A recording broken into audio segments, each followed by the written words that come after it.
একদিন একজন মহিলা হাসপাতালের ভেন্ডিং মেশিনে $1 ঢুকিয়ে তার পছন্দের চকলেট বারটি কিনতে চাইলেন, কিন্তু চকলেট বারটি কয়েলের সঙ্গে আটকে গেল, নিচে পড়ল না।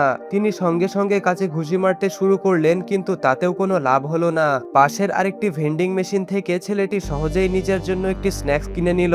তারপর সে দেখলো মহিলাটি হাঁটু গেড়ে বসে ভেন্ডিং মেশিনের নিচের খোলা অংশ দিয়ে হাত ঢুকিয়ে ক্যান্ডি বারটি বের করার চেষ্টা করছেন। ছেলেটি বলল, আপনি পাশের ভেন্ডিং মেশিনটা কেন ব্যবহার করছেন না? কিন্তু মহিলাটি কোনো উত্তর দিল না, শুধু বলল, আমি এই মেশিন থেকেই এটা চাই। ছেলেটি ভাবলো, যাই হোক, সাহায্য করা যাক। তাই সেও নিজের হাত মেশিনের ভেতরে ঢুকিয়ে চকলেট বারটি বের করার চেষ্টা করলো, কিন্তু চকলেটটি অনেক দূরে ছিল। এরপর সে একটি তারের হ্যাঙ্গার এনে দিল, কিন্তু সেটিও যথেষ্ট লম্বা ছিল না। তখন ছেলেটি বলল, চলুন মেশিনটাকে একটু দুলিয়ে দেখি।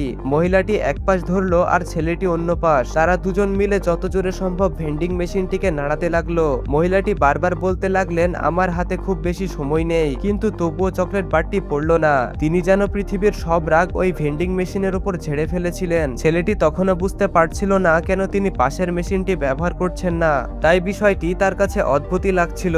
এরপর মহিলাটি তারের হ্যাঙ্গার দিয়ে কাঁচ ভাঙার চেষ্টা শুরু করলেন। পাশ দিয়ে যাওয়া একজন নার্স বললেন, ম্যাডাম থামুন, না হলে আমাদের সিকিউরিটি রাখতে হবে আর আপনার বিরুদ্ধে ব্যবস্থা নেওয়া হবে। কিন্তু তিনি জবাব দিলেন, আমার কিছু যায় আসে না, এবং চেষ্টা চালিয়ে যেতে থাকলেন। হঠাৎ তিনি নিজের কনুই দিয়ে কাঁচে জোরে আঘাত করলেন। কাঁচ চূর্ণ বিচূর্ণ হয়ে গেল। তার হাত কেটে রক্ত বের হচ্ছিল, কিন্তু তিনি যেন ব্যথায় অনুভব করলেন না।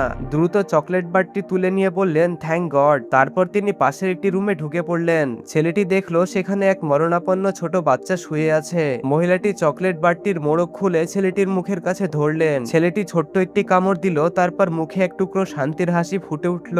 চকলেট বারটি শেষ করার কিছুক্ষণ পরেই মনিটরের সোজা লাইন জানিয়ে দিল সে আর বেঁচে নেই। এরপর মহিলাটি যখন কক্ষ থেকে বেরিয়ে এলেন, ছেলেটি তার কাছে গিয়ে সমবেদনা জানালো। তিনি সঙ্গে সঙ্গে ছেলেটিকে জড়িয়ে ধরে বললেন, এটাই ছিল আমার ছেলের সবচেয়ে প্রিয় চকলেট বার। ওর শেষ ইচ্ছাটা পূরণ করতে সাহায্য করার জন্য তোমাকে অসংখ্য ধন্যবাদ। সেই মুহূর্তে ছেলেটি বুঝতে পারলো যেটাকে সে এতক্ষণ একটি তুচ্ছ ঘটনা বা হাস্যকর জেদ ভাবছিল, আসলে সেটাই ছিল একজন মায়ের নিজে মৃত্যু পথযাত্রী সন্তানের শেষ ইচ্ছা পূরণের মরিয়া চেষ্টা।